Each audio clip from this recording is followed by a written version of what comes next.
Luke Fictitious, Episode 20, Luke the Other Voices Factor. Okay, so I just opened a Buy Me a Coffee page where you can make donations of any size, small or very large, all is good. So that's buymeacoffee.com, Luke Fictitious. I also have a PayPal donation link, and this Ovation guitar is currently on ebay.co.uk for those who want to consider some more support. One reason for starting the page titled Luke the Other Voices Factor is I'm thinking of soon offering my vocals for sale to producers who cannot sing. However, I did start this page with 2 microphones that can be used live. So I'm going to talk about microphones, reverb, and on what I'm currently using to demonstrate how easy it is to reproduce these vocals live, at least from a technical point of view. There will be plenty of other videos, including at least a couple more talk videos, so subscribe. I will in the future sing at least a couple songs to a MIDI backing with a melody track so that producers can see and hear what might be the best way to send me music. I'll also do some songs with the 2 studio mics I have.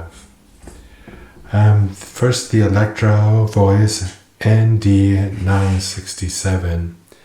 After dozens of open mic nights when I first started getting out playing live, just using the club's Shure 58, which I never really liked, I asked to use one of my own microphones, which was then an Electro Voice 857. After that, some people started saying they liked what they are hearing. For some singers, a better microphone can be a big deal. The EV-ND967 microphone picks up the baritone and low end much better. If I sing into a hallway or a place with a good amount of natural verb, it is fairly close, but not perfect, to what I'm hearing. It's not making me sound better, but rather reproducing better what is already there in a hall setting. And singers can test this. If you sing in a hall or in an empty church, your voice has more resonance. The Sennheiser 441. This mic I prefer to use mostly on tenor and higher vocals. If I were to sing in a room with a lot less reverb or none, then the 441 sounds closer, which is what it is now. There's no verb. Sometimes songs can sound good with either mic, but other times it is very desirable to use one rather than the other. Now you could say if I put a large hall reverb when using the Sennheiser 441, that the sound is slightly inaccurate. Because if I was in a large hall, there would be more resonance in the voice. But it is important to understand it is mostly about an audience enjoying the sound, and I find it unfortunate that some people, considering themselves professionals, don't seem to understand this. It's not what you sound like in a compromised position, but rather what you sound like in a good room or a good space. There is a bass roll-off switch on both mics, and I have found when singing copies that a lot of the songs should be checked to hear which positions sound best. On the Sennheiser 441, there's also a proximity switch. I have found myself just using this in the middle position. If you happen to manufacture better or different microphones and you'd like for me to demonstrate them on this channel, contact me. No, I don't want to pay for them. There are a lot of mic review pages right now without singing on them. And I'm planning on at least 50 videos, probably a lot more. Slight detour straight ahead. I'll also mention what is a modern trend is to destroy the warmth of 70s and 80s records with remastering. Mastering is a small amount of processing on the whole finished song. Often what I'm hearing is drama students getting all the good jobs and adding too much high end and taking out all the mid-range. So often a CD or a song on the internet will sound a little higher than what was originally recorded.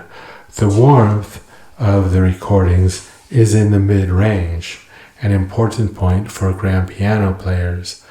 My originals currently have almost no EQ added in the mastering and none on most tracks in the mixing stage. Turn here. So let's talk about reverb, but first understand what is on these first 19 or so songs. There's no compression, no EQ or pitch change, and I have never used auto-tune. I just re-record a track if needed.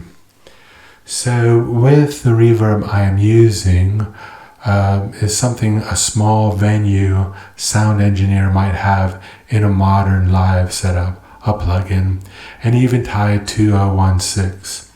In Logic, I open a bus, one in this case, click and set the bus to pre-fader. And I found a setting of 0.0 seems to work fine, or 2 o'clock if you're looking at a watch. In the bus channel, I load the Eventide 2016 plugin to the default stereo room. It's not too difficult. Hardware reverbs are better, and I would most likely go with a fair amount of long, bright reverb. I'm now adding a basic limiter just to prevent digital pops when going into the red. For the most part, both microphones simply go into Mark of the Unicorn 828 Mark II with preamps all the way up. There has been a couple songs with the Sennheiser 441 where I wanted an additional 5 dB of volume, so I put it through a different preamp, like now. This is just a very basic live setup, very simple, very easy. Einfach.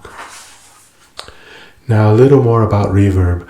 Reverb is not something new, it is a hall sound. And on some reverbs, they even have presets titled large hall, small hall, concert hall, and so on. Hall sound goes back a long way before electronic reverb. A stone church has a hall sound, so that goes back a couple thousand years. And before that, people might have sung in caves, so that goes back a few million more. And this offered the singer to create a richer, more enjoyable sound for the audience. Story time. I once had a call from someone wanting to hear me sing, and for whatever reason, he did not want to invite me to sing at his place or with a band. So I said, I can just sing close to where I work in this parking lot. So there is this open air parking lot behind a shopping mall with a cinder block wall. And after I sing, he informs me, the only reason you sound so good is because there's a brick wall behind you. That was an interesting rejection for an audition, starting with the only reason you sound so good, and ending with because you have a cinder block wall. Unfortunately, I've seen a few similar situations. Right now, one of the rooms here has a wood floor, and I enjoy the way it sounds. There is also a staircase hallway, and that sounds good as well.